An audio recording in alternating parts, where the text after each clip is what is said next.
صبر یہ بہت بڑی طاقت ہے، اور یہ صبر ایمان کا حصہ ہے کہ ایمان اتنا پختہ بن جائے کہ سر کے درد سے لے کر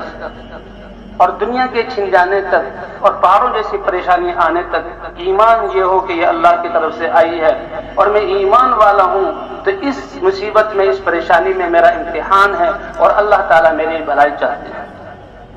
وَلَنَبْلُوَنَّكُمْ بِشَيْءٍ مِّنَ الْخَوْفِ وَالْجُوعِ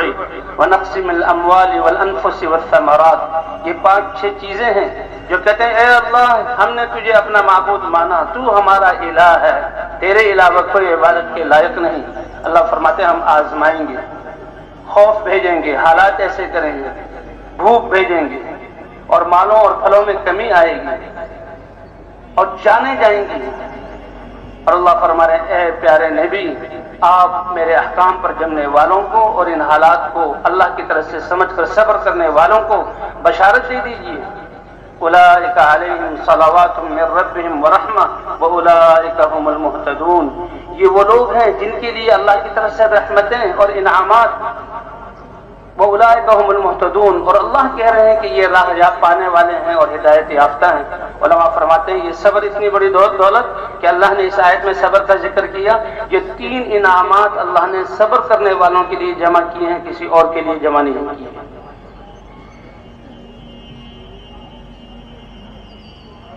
اور یہ صبر کرنے والے اذا اصابتہم مصیبت، جب کوئی پریشانی آئی تو ان کا ایمان کس طرح متوجہ کرتا ہے، انا للہ وانا الیہ راجعون، ہم اللہ کی مخلوق ہیں، اللہ کے بندے ہیں، ہمارا جان مال ہماری صلاحیتیں اعضاء یہ اللہ کی ہیں، اور یہ پریشانی ہمارے رب اللہ کی طرف سے آئی ہے اور اسی کی طرف لوٹ کر جانے والے ہیں۔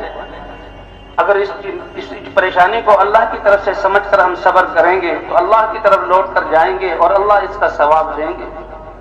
تو انا للہ وانا الیہ راجعون، یہ کلمہ اللہ نے اس امت کو دیا۔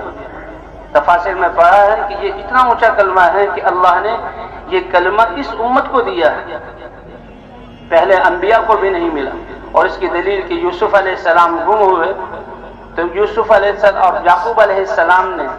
انا للہ نہیں کہا بلکہ یا اسفا علی یوسف، ہائے میرا افسوس اور میری پریشانی میرے بیٹے پر کہ گم ہو گیا۔ اللہ نے حضرت محمد صلی اللہ علیہ وسلم کی وجہ سے یہ امت اس کو یہ کلمہ انا للہ وانا الیہ راجعون